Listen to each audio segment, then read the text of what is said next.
Eden, all welcome back to Game of Thrones. Right, look who's turned up. It's Stannis. Now, from the books and from the televisual play, I really always liked Stannis. I am a Stannis man. I like him because he's kind of the most logical choice for king, because he's actually a warrior. And right now, with what's happening in the north, they might need that. So to me, it's kind of funny that everyone's fighting and jostling for power.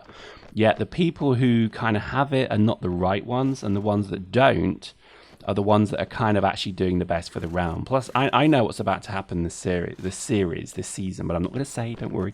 But what Stannis is about to do, I think, shows you his quality as the proper king of Westeros. Just saying.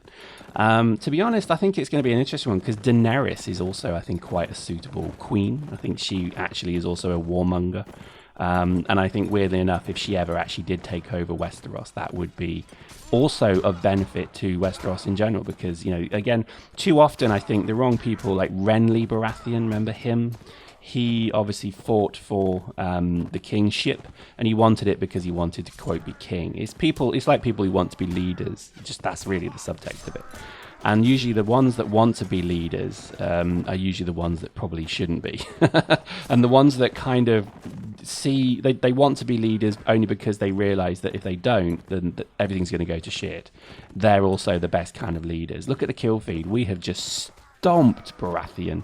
We just literally ground him into the floor. And the last man standing, spoilers, is actually Stannis in this match. So I'm trying to find him, actually. I'm looking around for the gold health bar because that's him. And just the thought of fighting Stannis. I know it's not really him. Come on, it's a game, bro. But I don't know. Something in me just went, ooh, I want to do that. In the series, I think Stannis is also one of the most put upon,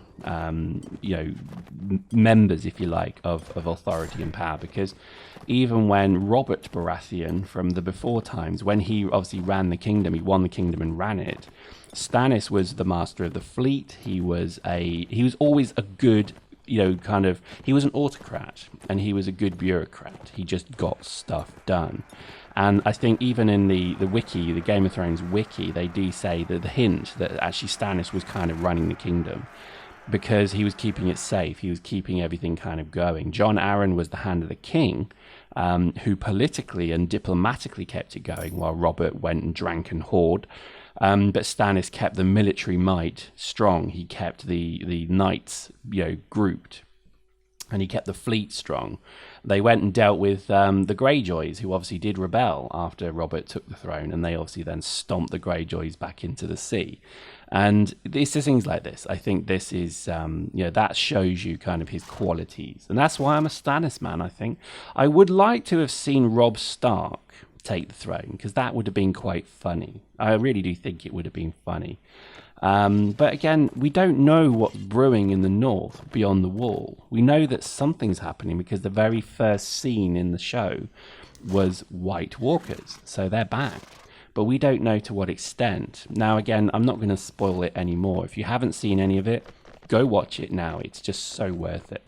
I think you can buy like the whole box set from Tesco's or Sainsbury's or something for like a £5 up to Series 3. And I think you'll probably not go too wrong. There's a lot of entertainment there, right there. So look at this. We're actually going to do a formed charge here. So we've actually kind of lined up our brave knights. You'll notice that we're all cavalry because that's, cavalry, best cavalry is just the way to go. Knights are just brilliant. And look at that. We then give the charge order and we just hit their front lines and watch the kill feed. Watch the kill feed in the bottom left. This is going to be a slaughter. Now, to be honest, actually, they've got pikemen, so this might not be a total slaughter, but it's going well at the moment. It's going really well. So this is lovely jubbly. This is going well. And I think this is something that, again, I would stress has got to be the best part of this game. This is why you play this game, because it's just got such a good combat simulator. Now, one of the things that I'm kind of disappointed I don't do is the archery side of this. There also should be tournaments in the normal game without the mod. There are tournaments which are actually really difficult, and they do test your skill. But I think tournaments are actually incredible fun. So I think at some point I will play the normal game again. It's just at the moment, every time Game of Thrones comes on, I want to go and have a battle like this. And in the normal game as well, you do get the odd missions that you can do that are very much like, you know, very small scale fights. So you have to really be skilled to, you know, these are just mass brawls, but in the normal game you do get the ability to obviously just fight, you know, a few people. So it's a bit more like the brawl that the Hound had in the inn, if you know what I mean. It's a bit more like that, where you have to block, you have to defend properly. You don't have armor in tournaments, for example, and it does kind of work.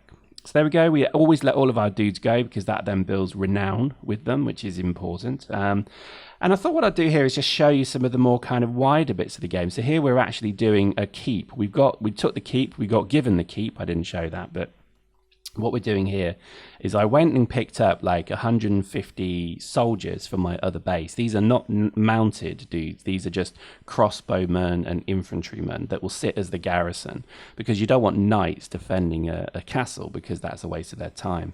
And look, in the Lord's Hall now, we do actually have a naked bare chest man. Don't ask me why. And this guy is actually our constable. So here we can actually get him to recruit new soldiers. Now, there is a bug. That's the bug right there. I'm doing it the wrong way. I'm being a noob. It's because I've not done this for a while. But there is actually a bug here that the mod hasn't really catered for. So just be gentle with it. But in essence, you can obviously put money into the treasury. It's trying to see, that's what I mean. It doesn't look right, does it? But I think it should say Lannister, you know, River Run, Port, you know, the North, whatever. But it doesn't. So, you know, we can deal with that. It's just one little bug. It's not one little bug. But what he then does is he does automatic recruitment of troops. So I'm going to stop him training in one of our keeps, and we're going to get him to train people here at Rosby, because this is where and again, I want him to train ranged people, because most attacks when they happen will die to ranged weaponry, pretty much categorically. We then have a chamberlain, so we can actually give some money. So I'm just going to put some money into the coffers, which is good, because then he can then obviously run the fief for me. And then as part of this keep, we then have villages attached to it that are now mine, and they pay a tax to me, and that's what I get then as part of my stipend every week, whatever it is. I'm actually going to set, in fact, there's only one town here, so I'm going to set it to low, because I think, yes, it makes sense to give them a low tax rate. So again, I'm showing this to kind of show you it's not just a kind of beat 'em up. You can actually do a huge amount here. And this is, look, we're going to start recruiting as well. So every day, this means that a certain number of troops will be recruited from the local population, and then they will be trained to be range soldiers. And that's kind of the beauty of it. So you don't have to mess about with it too much. My peasant woman that I managed to save from some caravan, she's going to go to the bottom. She's going to stay at this garrison now. No other reason than that's just, this seems to be the way it is. And we're going to put our infantry and our our elite troops towards the top, so that when an assault happens, they're the ones right at the front of the line. We're also going to improve the area as well, so you can actually improve, you can build upgrades. So this is something that, again, you can do. You can manage the castle, so you can sort of give it certain orders to do. But there you go, that's mine. So we now have 2 castles and maybe 3 villages that are now mine. And when I do finally betray the Riverlands, because that is what's going to happen, that means that then I have a castle that's going to be very heavily defended right next to King's Landing, and that will be then my first target of attack. So there we go. Hope you enjoyed that. We'll see you next time.